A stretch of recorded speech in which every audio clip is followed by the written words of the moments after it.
So I was just preventing them, or preventing my colleagues on the other side from destroying the process.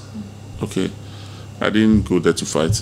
I didn't hit anybody. I was just preventing them, stopping them from, going after the speaker's chair. The speaker's chair is a symbol of authority. It might be a plastic Malcolm chair in quotes, but it's a symbol of authority that needs to be revered. Can you imagine somebody going to the Santinis Palace or Gamanches Palace and going to snatch the chair from him? There will be uproar in Ghana, So for the speaker who occupies, to use Abangbagben's his words, the second highest position of this land, for people to go and denigrate his office and his authority, for me, I thought was one too many. So I was just trying to stop them from taking the speaker's chair away. When the marshals took over and they were able to protect the chair, I just left the stage. I went to sit down. I didn't touch anybody. I wasn't interested in anything else. It was just the chair. Because for me, it is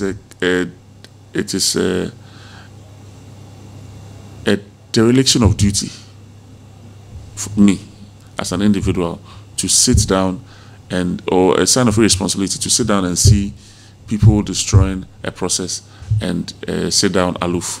I'm not that kind of person. I cannot just sit down and see something going wrong and pretend that there's nothing wrong, because it's not my problem. It's somebody else's problem. It's the marshal's problem and he didn't take care of it. So I'm not that kind of person. I don't think I was brought up that way. I'm a very proactive leader. I'm a very proactive person. If something is wrong and I can do something about it, I'll do it to the best of my ability. For me, my constituents, surprisingly, they were very happy, because for them, they thought the bullying was too much, or we were sitting aloof and allowing our opponents or our colleagues on the other side to stampede the process or destroy the process. Because really and truly, what was happening was a legitimate process. The speaker gets up every day, the other one sits down. It was just a legitimate process. But if we sit down and allow our opponents to disrespect the process, then there's no need for us to fight over democracy. Then the democracy is gone. Then the state is finished. Because what they were doing that day is tantamount to a coup. They can do it to the president. Even if the president comes to say that, they can sack the president from there. Because no policeman will be allowed to come into the chamber to come and protect the president. So it is, I would say, it was just sending the wrong signal to the people of Ghana. It was sending the wrong signal to the people of the world. And maybe some of the effects that you are having today in terms of people, investments and blah, blah, blah. It's as a result of some of these things, because people watch all these things. Somebody wants to come and invest in Ghana and says, go look at what they're doing in their parliament. The opposition is preventing the government from doing what is legitimately right to be done. So for me, if you saw me in there, that was all. I didn't go there to fight. I wasn't interested in fighting anybody. I'm not the kind of leader that sits aloof and allow things to take its own course without, especially when I can see that it's going wrong. It's like being at home with your child. I can see my child misbehaving and pretend that there's nothing wrong. I'm not that kind of person. And looking at what happened that day, yeah, what is your take on that? I think we have come to a certain, I would say, junction in the history of our politics. We have two paths to take. That incident be the last, or we destroy the democracy that we have. It's as simple as that. That is my genuine take, my genuine belief.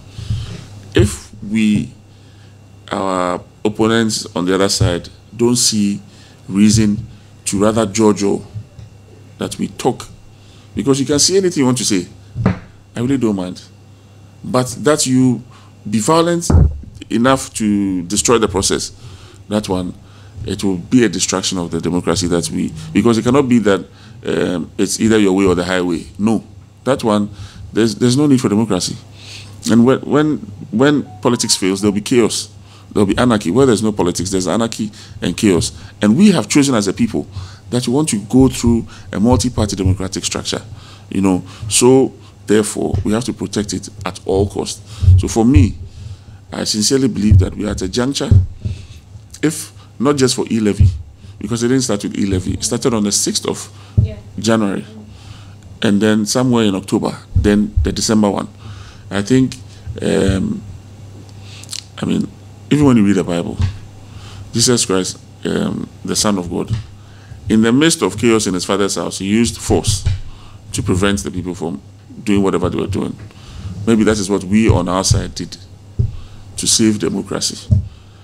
I believe that our siblings on the other side have learned a lesson out of that, that it is not, what do you call it, the right to use force is not inherent in one political party. No, everybody. If you see yourself being pushed down, I remember my leader gave a simple example where he tried to, yes, you remember? Yeah. Yes, and what was the first thing he did? He tried to protect himself. That is what happens. Every human being, even animals, will do that. So, for us, we will protect democracy to the hilt, even to the peril of our lives. For me, I keep telling people, I'm a soldier for democracy. I have been doing, following this thing, going all over Africa, being an election observer in some of the most dangerous places, because I believe in it.